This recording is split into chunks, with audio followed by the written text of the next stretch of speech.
The mahogany doors of courtroom 302 creaked open at precisely 9:47 a.m., drawing a few wandering eyes as Sarah Bennett slipped into the back row with the practiced stealth of someone used to being underestimated. Her Louboutin heels, deliberately scuffed for this occasion, made no sound on the meticulously polished floor, a floor that, like everything else in this building, she now owned. At 42, Sarah had mastered the art of invisible observation. Her charcoal gray suit was expensive but understated, her natural hair styled conservatively, and her makeup minimal, all calculated choices that helped her blend into the background of Manhattan's power circles. The only hint of her true status was the vintage Patek Philippe watch on her wrist, a reminder of her late father's advice. Time is the only luxury that matters, baby girl. Know its worth.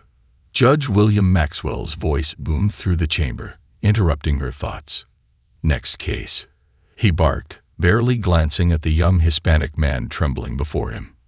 Sarah's fingers instinctively curled around the leather portfolio in her lap. Inside it lay the deed to the entire judicial complex, purchased through a labyrinth of shell companies that concealed her identity. The acquisition had cost her $300 million, a mere fraction of her real estate empire, but potentially the most important purchase of her career. From her vantage point, Sarah studied Maxwell's demeanor as he processed case after case. His silver hair was immaculately styled, his robes pressed to perfection, and his reading glasses perched precisely on his aquiline nose. The very picture of judicial authority. Yet there was something in the curl of his lip when addressing minorities, a subtle shift in his tone that transformed proper English into a weapon of condescension. A young public defender approached the bench, her arms laden with files. "Your Honor, regarding the Thompson case." Maxwell cut her off with a wave of his hand. "Ms. Rodriguez, your client has 3 priors. Save your breath." The defender persisted. "But sir, those charges were..." Maxwell's gavel crashed down, the sound reverberating through Sarah's chest. 90 days. Next case. Sarah pulled out her phone, fingers flying across the screen as she typed a note to her assistant. Pull every case Maxwell has presided over in the last 5 years. Sort by defendant demographics. She'd seen enough. This wasn't just about owning a building. It was about dismantling a system of casual cruelty masked as justice. Her mind wandered to 25 years ago, when she'd sat in a different courtroom, watching her brother Marcus receive a 10-year sentence for a crime he didn't commit. She'd been 17 then, helpless and afraid. Now she was worth billions, and fear was a luxury she'd left behind with her old public housing address. The bailiff called another case, and Sarah noticed a pattern in Maxwell's body language. He leaned forward slightly for white defendants, maintaining eye contact, his tone paternal rather than punitive. For minorities, he leaned back, often consulting his phone during testimony, his questions curt and presumptive of guilt. A well-dressed white woman approached the bench for a drunk driving charge. Maxwell's transformation was immediate. His voice softened, taking on an almost grandfatherly quality. "Miss Thompson, I understand this is your first offense. We all make mistakes, don't we? Let's say 6 months probation and a fine. I trust you've learned your lesson." Sarah's jaw tightened as she remembered Marcus's first offense, sleeping in his car after working a double shift, charged with trespassing in the wealthy neighborhood where he worked as a security guard. No grandfatherly understanding then, just cold presumption of criminal intent. She glanced at her watch, her father's watch, and allowed herself a small smile. In less than 24 hours, the ownership of the building would become public record. But for now, she needed to understand exactly how deep the rot went. She pulled out a small notebook, beginning to sketch out her plans for renovation, not just of the building's aging infrastructure, but of the very foundation of justice it claimed to uphold. As another case was called, Sarah settled deeper into her seat. Time, as her father had taught her, was indeed luxury's highest form. And she had all the time in the world to make things right. The afternoon sun slanted through the courthouse's western windows, casting long shadows across the restricted corridor where Sarah stood, phone pressed to her ear. The staff-only sign above her head gleamed in freshly polished brass. She'd made a mental note earlier to have it replaced with something less intimidating, more welcoming. "No, James, we're not budging on the affordable housing ratio." She spoke firmly into her phone, her voice barely above a whisper. 25% minimum, or we walk. The $100 million development deal in Brooklyn had been months in the making, but Sarah hadn't built her empire by compromising her principles. Each property she developed included housing for working families, people like her mother, who'd cleaned office buildings at night while raising 3 kids alone. Her phone buzzed with another incoming call. The structural engineers about the courthouse's West Wing renovation. Sarah checked her watch, calculating. The maintenance inspection could wait 10 minutes. This spot, tucked away near the judge's chambers, was perfectly quiet for her calls. "Look, if they want." The rest of her sentence died in her throat as heavy footsteps echoed down the marble corridor. Officer Jenkins, his security badge gleaming against his blue uniform, rounded the corner like a bull spotting red. Sarah had noticed him earlier that morning, watching him bark orders at confused visitors, particularly those of color. "Ma'am." His voice bounced off the walls, loud enough to disrupt 3 separate conversations down the hall. "This is a restricted area." His hand rested meaningfully on his taser as he approached, though Sarah stood perfectly still, phone lowered to her chest. "I understand, Officer Jenkins," she said calmly, reading his nameplate. "I'm here for a maintenance inspection. If you'll allow me to show you my credentials." "Your kind doesn't belong back here," he cut her off, voice dripping with authority and something darker. "Unless you're cleaning staff," which, his eyes swept dismissively over her Chanel suit, "seems unlikely." The phrase "your kind" hung in the air like smoke, acrid and suffocating. Sarah felt a familiar heat rise in her chest, the same burn she'd felt at countless board meetings, charity galas, and real estate closings where she'd been mistaken for someone's assistant. Down the hall, phones emerged from pockets and purses. In 2024, public confrontations rarely went unrecorded. Sarah could see at least 3 people filming, their devices aimed at the unfolding scene like tiny spotlights. "Officer," she began again, her voice steady despite the adrenaline coursing through her veins, "I'm happy to step outside while I show you my documentation." "I'm actually the documentation." Jenkins barked out a laugh. "Unless you've got a mop and bucket hidden in that fancy bag, you're trespassing." "Hands where I can see them." Sarah slowly raised her hands, her father's watch catching the afternoon light. She could end this immediately by revealing her ownership, but years of business negotiations had taught her the value of letting situations play out. Sometimes, the only way to expose a broken system was to let it break itself. "Call Judge Maxwell," Jenkins spoke into his radio, eyes never leaving Sarah. Caught another one trying to pull something in the restricted area. The crowd in the hallway had grown. Sarah recognized faces from the morning's proceedings. The young public defender, a court clerk, 2 law students who'd been taking notes during traffic court. Their phones remained raised, capturing every word, every microaggression, every abuse of power. Judge Maxwell's voice crackled over the radio. "Bring her to my courtroom. Let's deal with this now." Jenkins grabbed Sarah's arm, his fingers pressing into her skin with unnecessary force. "You heard him. Let's go." As she was led away, Sarah caught a glimpse of her reflection in the window. Shoulders back, head high, the same posture her mother had maintained while walking past the society ladies who'd ignored her greeting their offices each morning. Her phone buzzed again in her hand. The structural engineers, still waiting. Sarah allowed herself a small smile as Jenkins marched her toward courtroom 302. They'd have to wait a bit longer. After all, she was about to get a front-row seat to exactly why this building's renovation needed to start with its people, not its bites. Courtroom 302 had transformed in the hours since morning. The afternoon heat had turned the air thick and expectant, like the atmosphere before a storm. Sarah stood before Judge Maxwell's bench, her Hermes scarf a defiant splash of amber against the austere backdrop of justice in progress. The silk, patterned with interlocking chains, felt symbolic, a quiet commentary on the bonds of systemic prejudice she'd spent a lifetime breaking. Disrupting official court business, Judge Maxwell read from the hastily prepared complaint, each word dripping with theatrical gravity. Trespassing in a restricted area, and he paused, peering over his reading glasses with practiced disdain, resisting a security officer's lawful commands. Sarah's attorney, Michelle Washington, stepped forward.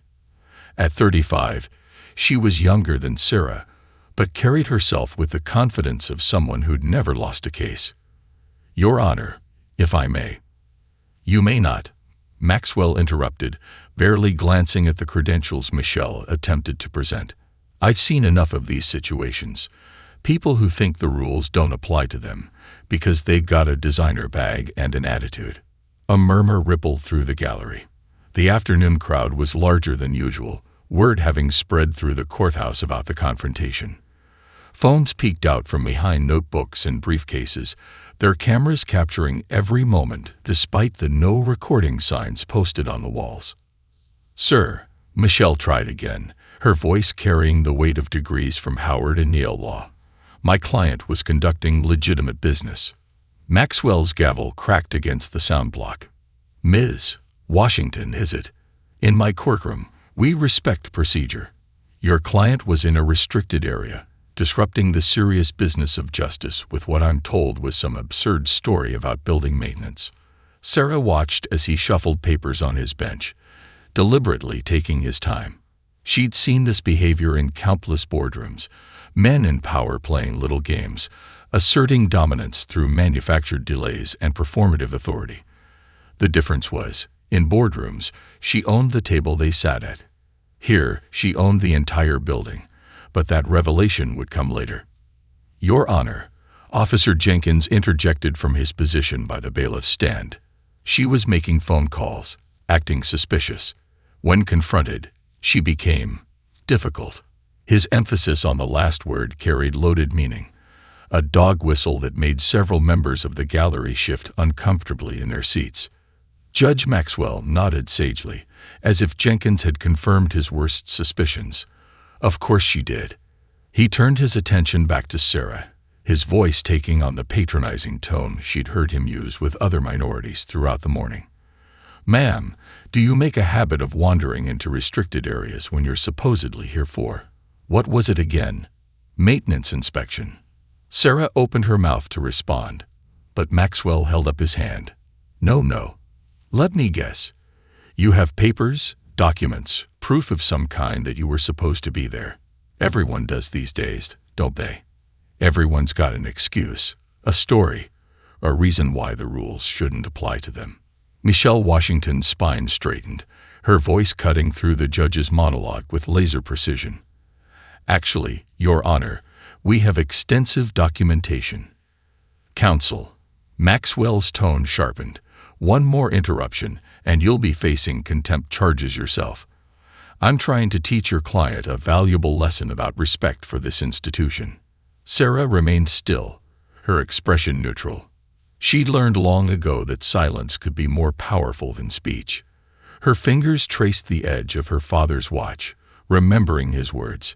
"Baby girl, sometimes you got to let fool folks finish their foolishness before you show your hand." The afternoon sun had shifted, casting Maxwell's face in harsh shadow as he leaned forward. "I've seen too many people come through here thinking they're above the law, thinking money or education or fancy clothes make them special." He gestured to Sarah's attire with a dismissive flick of his wrist. "But in this courtroom, everyone is equal under the law." The irony of his statement hung in the air like incense, thick and cloying. Sarah's lips curved into the smallest of smiles, not the kind that suggested amusement, but the kind that promised reckoning. Maxwell interpreted her expression as defiance, exactly as she'd intended. His face reddened slightly as he gripped his gavel, ready to pronounce judgment on a woman whose name would soon be on his paychecks. The tension in Courtroom 302 had reached a fever pitch. Judge Maxwell leaned back in his high-backed leather chair, savoring the moment like a man about to enjoy a fine meal. The afternoon light caught the silver in his hair, creating what he surely imagined was a halo effect. Sarah had seen that same self-satisfied expression countless times, on venture capitalists before they rejected her first business loan, on real estate moguls before they refused to sell to a black woman, on every face that had underestimated her on her climb to the top. $5,000, Maxwell announced, drawing out each syllable as if they were notes in a symphony he was conducting. Plus court costs, of course. His pen scratched across the paper with flourish, adding zeros with evident pleasure. The gallery buzzed with whispers. The standard fine for trespassing was typically no more than $500. Officer Jenkins shifted his weight, poorly concealing his smirk.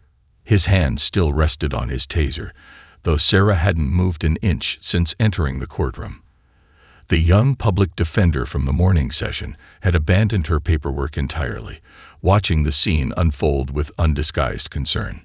Unless, Maxwell continued, his voice dripping with false concern, that amount presents a hardship. He peered over his reading glasses at Sarah's Channel suit, her Birkin bag, her father's watch. Perhaps we could arrange a payment plan. We do try to be. He paused for effect, accommodating to all members of our community. Michelle Washington's knuckles whitened around her leather portfolio. Your Honor, if you would just review. Counsel. Maxwell cut her off.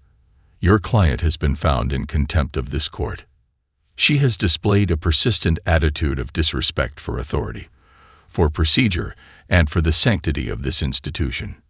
He gestured broadly at the wood-paneled walls, the American flag, the seal of justice mounted behind his bench, all property that, unbeknownst to him, now belonged to the woman he was attempting to humble. Sarah allowed her gaze to drift to the ceiling, studying the ornate crown molding she'd noted earlier needed restoration. The courthouse's maintenance budget, which she'd reviewed last week, had been slashed by 40% over the past 5 years. Meanwhile, the judge's chambers had undergone 3 essential renovations. Ms. Bennett, Maxwell's voice adopted the tone one might use with a disobedient child. Do you understand the severity of your actions today?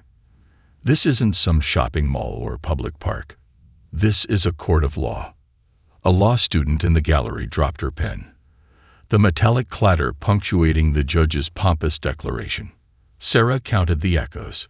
1, 2, 3, before responding in a voice as smooth as aged bourbon. Oh, I understand the severity of everything that's happened today, Your Honor. Something in her tone made Maxwell pause, but like most men accustomed to wielding power without question, he quickly recovered. Then you understand that this fine is meant to teach a valuable lesson about respect for our judicial system. Sarah's fingers traced the clasp of her Birkin bag, feeling the familiar texture of the leather. Inside lay not just the property deed to the courthouse, but 5 years' worth of documentation. Every case where Maxwell had shown bias, every instance of disproportionate sentencing, every complaint that had been quietly buried by sympathetic colleagues. Actually, Your Honor, she replied, her voice carrying to every corner of the suddenly silent courtroom. I believe today's lesson will be about something far more valuable than money. Maxwell's expression flickered, confusion crossing his features like a shadow. This wasn't how these interactions usually went. His defendants typically pleaded, apologized, or grew angry. They didn't speak with the quiet confidence of someone about to change the game entirely. $5,000, he repeated firmly, attempting to regain control of the situation. Due by end of business today, unless you prefer 3 days in county jail to contemplate your choices. Sarah's smile widened just slightly as she reached for her bag. The gallery leaned forward collectively, phone still recording despite repeated warnings from the bailiff. No one, not even Michelle Washington, knew exactly what was about to happen, but something in Sarah's demeanor suggested that the real drama was just about to begin. "Oh, I've already made my choices, Your Honor," she said, pulling out a thick manila envelope. "Every single one of them has led to this moment." Sarah's fingers moved deliberately across the manila envelope's brass clasp, each click echoing through the hushed courtroom like a countdown.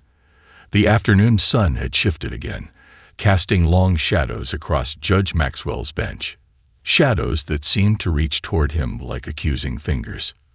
"Your Honor," Michelle Washington stepped forward, her voice carrying the quiet confidence of someone about to deliver a killing blow. "Before my client presents her documentation, I believe it's important to note for the record that today's proceedings have been—" She paused, selecting her words with surgical precision, extraordinarily illuminating. Maxwell's hand tightened around his gavel. "Ms. Washington, I've warned you about interrupting."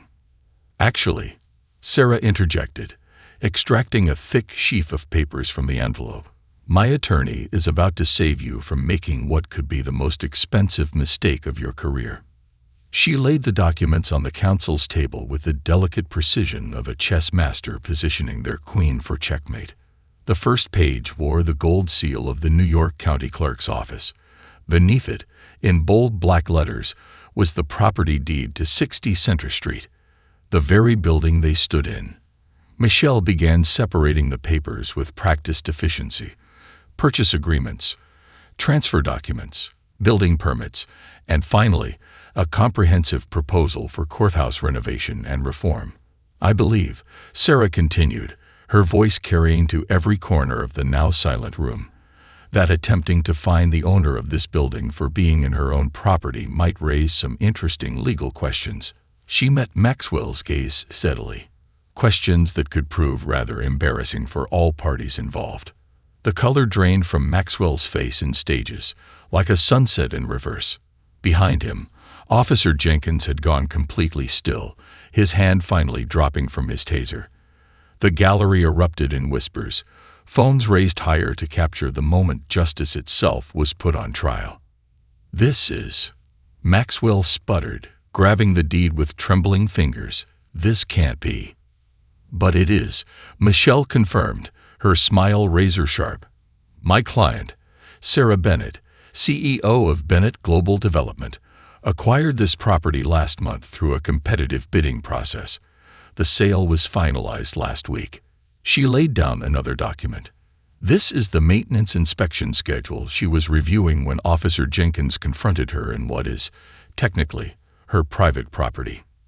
The young public defender in the gallery couldn't suppress a quiet, "Oh my God," which seemed to echo the collective sentiment of the room. Sarah remained standing, perfectly still, her father's watch catching the light as she waited for reality to fully dawn on Maxwell's rapidly paling face. "Furthermore," Michelle continued, producing a USB drive, "we have security footage from multiple angles showing Officer Jenkins' confrontation with Ms. Bennett. The audio is particularly clear, especially the part about your kind." She placed the drive on the bench with a soft click that seemed to reverberate through the stunned silence. Sarah finally moved, taking a single step forward. "Your Honor," she said, infusing the formal address with subtle irony, "I believe we have two choices here. We can discuss this incident in detail, perhaps in front of the Judicial Review Board, or we can have a different conversation entirely." She withdrew one final document from her Birkin bag. "This is my proposal for comprehensive judicial reform in this courthouse. It includes bias training, community oversight, and a complete overhaul of the fee and fine structure that has been disproportionately affecting minority defendants." Maxwell's hands were shaking as he stared at the documents before him. Decades of unchecked authority crumbled like a sandcastle at high tide. The weight of every dismissive word, every biased ruling, every abuse of power seemed to settle on his shoulders at once. "I don't," he began, his voice barely a whisper, "I never intended to reveal your biases so clearly on record." Sarah finished for him. "I imagine not. But intentions matter far less than actions, don't they, Your Honor?" She gestured to the gallery full of witnesses, phones still recording, "and today's actions have spoken volumes." The silence that followed was absolute. The kind of silence that falls when history holds its breath, waiting to see which way the scales of justice will finally tip. "Please proceed with the security footage," Sarah instructed, her voice carrying the same authority that had closed billion-dollar deals across 3 continents. The bailiff, after a confused glance at the still stunned Judge Maxwell, moved to the computer station. The courthouse's massive display screen flickered to life, and suddenly Officer Jenkins' confrontation with Sarah played out in high-definition clarity. The afternoon sun streaming through the courthouse windows created an almost theatrical spotlight on Maxwell's face as he watched himself become a supporting character in his own courtroom's drama. "Audio on, please," Michelle Washington requested, though it wasn't really a request at all. *, your kind doesn't belong back here. *, Jenkins' voice boomed through the courtroom speakers. Several gasps emerged from the gallery as the full interaction unfolded. The footage showed Sarah's calm demeanor, her attempted explanations, the unnecessary aggression in Jenkins' approach. Most stunning of all was the clear audio of his radio call to Maxwell. *, got another one trying to pull something. *, another one, Sarah repeated softly, letting the words hang in the air. An interesting choice of words, wouldn't you say? She opened her laptop, revealing a spreadsheet that had been minimized. In fact, over the past 5 years, there have been 27 similar incidents in this courthouse. 25 involved minorities. 23 resulted in fines averaging 4 times the standard amount. Maxwell's complexion had shifted from pale to ashen. His hands gripped the bench so tightly his knuckles had gone white. The carefully constructed facade of judicial impartiality was cracking like thin ice under spring sun. "Ms. Bennett," he began, his voice hardly above a whisper, "I assure you, there's been some misunderstanding." "Oh, I don't think there's been any misunderstanding at all," Sarah interrupted, her tone professionally pleasant but diamond hard. "In fact, I believe everything that's happened today has been perfectly clear." She nodded to Michelle, who produced another document. "This is a transcript of today's proceedings," Michelle explained, laying it before Maxwell, "including your response to the Thompson DUI case this morning. 6 months probation, minimal fine, contrasted with the Rodriguez case immediately following. Similar circumstances, first offense, yet you imposed a 90-day sentence without hearing the full defense." The young public defender from the Rodriguez case stood up in the gallery, her own phone recording steadily. Several other attorneys had filtered in, drawn by the whispers spreading through the courthouse corridors. The audience had grown from a handful to nearly 50, each new arrival adding to the weight of public witness. "I've served this community for 30 years, Maxwell protested, but his voice lacked its usual authority. On the screen behind him, the security footage continued to play on loop, a digital ghost haunting his protestations of innocence. Sarah closed her laptop with a decisive click.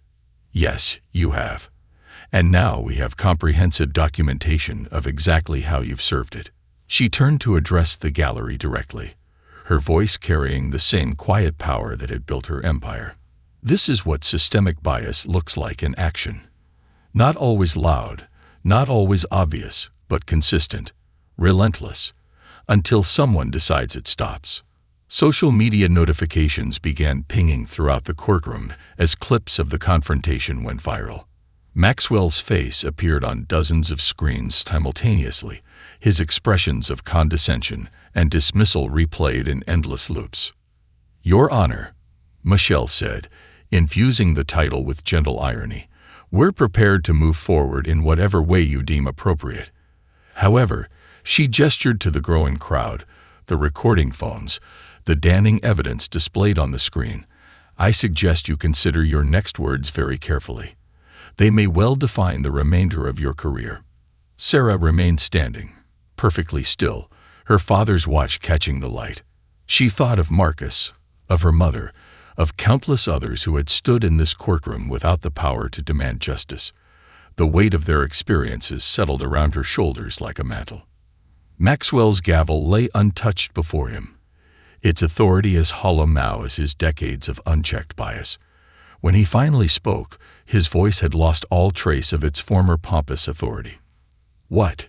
He swallowed hard, looking every one of his 67 years. "What exactly are you proposing, Ms. Bennett?" 3 weeks after the viral courtroom confrontation, Sarah stood in the same spot where Officer Jenkins had accosted her, but this time she was leading a very different kind of meeting.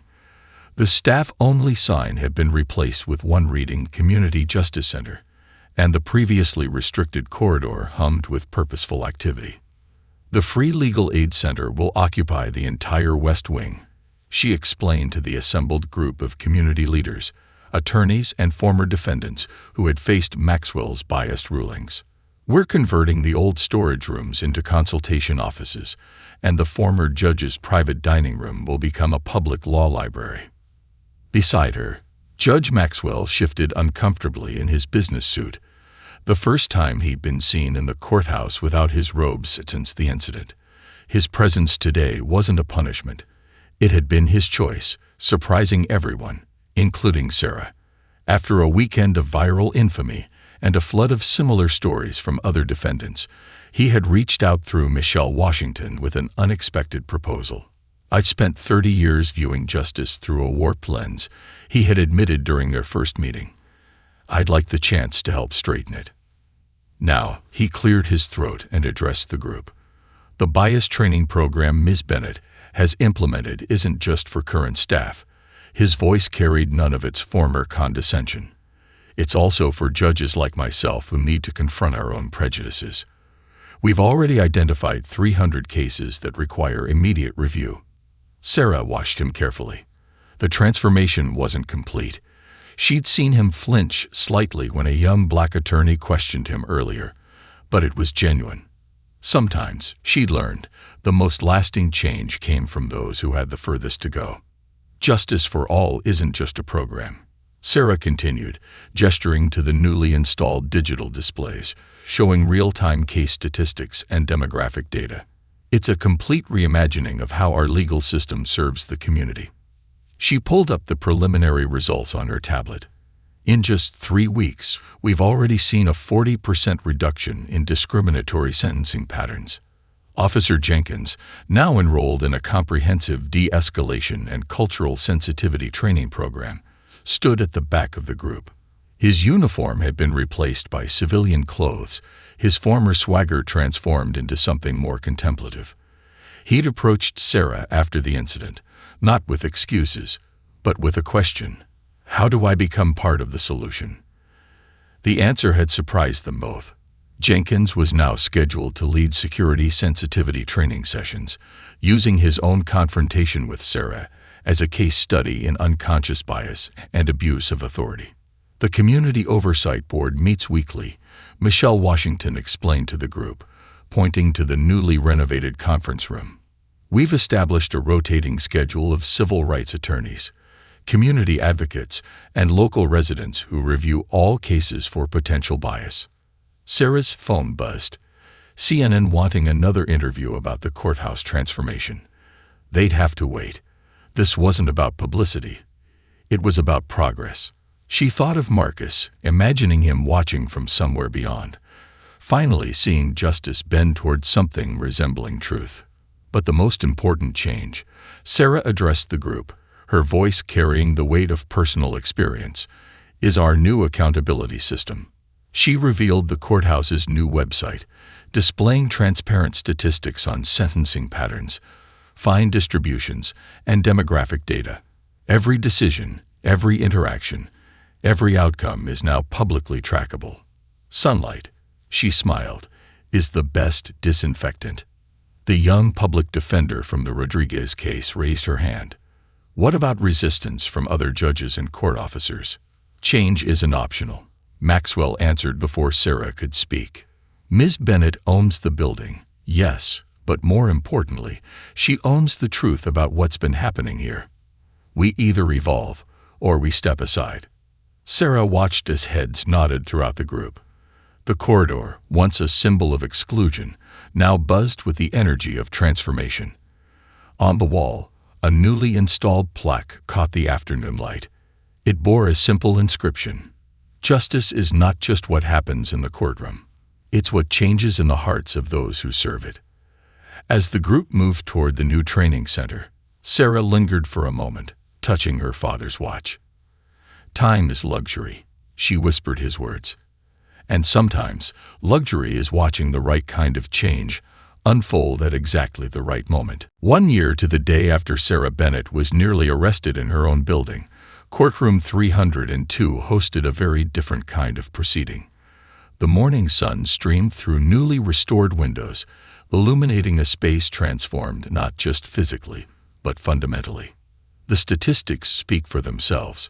Sarah addressed the packed gallery, her voice carrying to every corner of the room where she'd once stood as a defendant. "In 12 months, we've seen an 85% reduction in discriminatory sentencing. The racial disparity in bail settings has dropped by 90%. Our free legal aid center has served over 10,000 community members." The audience included reporters from major networks, civil rights attorneys, and representatives from courthouses across the country. But it was the faces in the back row that meant the most to Sarah, families of those who'd faced injustice in this very room, now witnessing its redemption. Judge Maxwell, seated not on the bench but among the audience, looked different than he had a year ago. The arrogant tilt of his head was gone, replaced by an attentiveness that spoke of hard-learned humility. He'd spent the year leading judicial bias training sessions, turning his own transformation into a template for change. But numbers only tell part of the story. Sarah continued, gesturing to the digital dashboard displaying real-time court statistics. The real measure of success is in the daily interactions, the small moments where justice either bends or breaks. Officer Jenkins, now the head of the courthouse's newly established Community Relations Division, stood at the podium next to Sarah. His badge, once a symbol of intimidation, now bore the words "Service Through Understanding."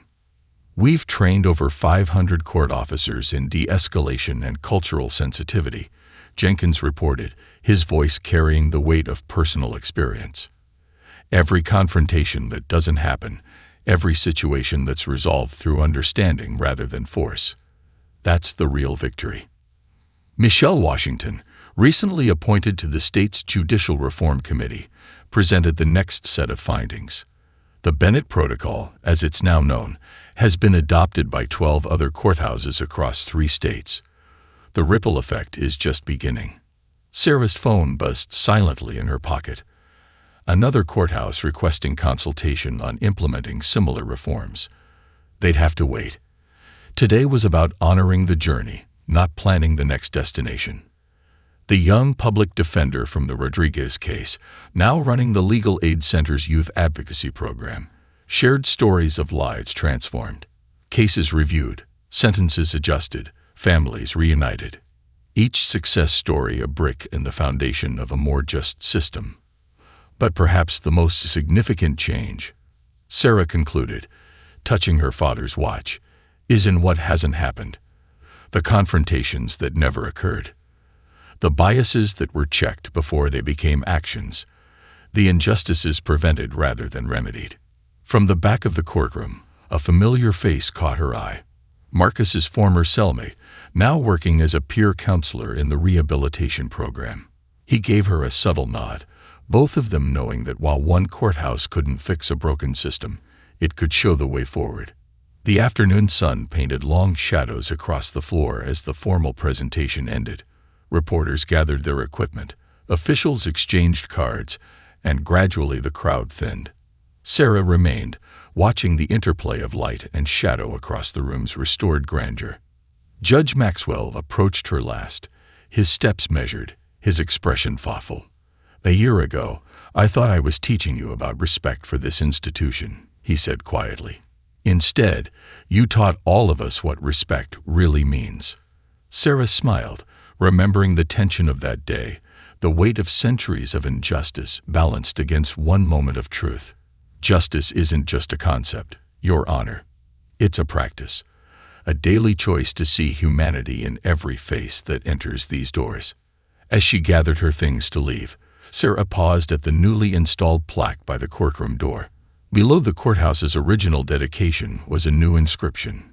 Justice is not inherited from the past, but built for the future. Every day, in every interaction, we choose what kind of justice we serve. Let those who enter here find not just the law, but its heart. She touched her father's watch one last time, feeling its steady rhythm like a heartbeat against her wrist. Time, that greatest luxury, had transformed this space from a symbol of oppression into a beacon of hope. And somewhere, she knew, Marcus was smiling. The security camera in the corner blinked its red light steadily, recording not just another day in court, but another step toward the justice they'd all dreamed of, one that truly served all who sought its shelter.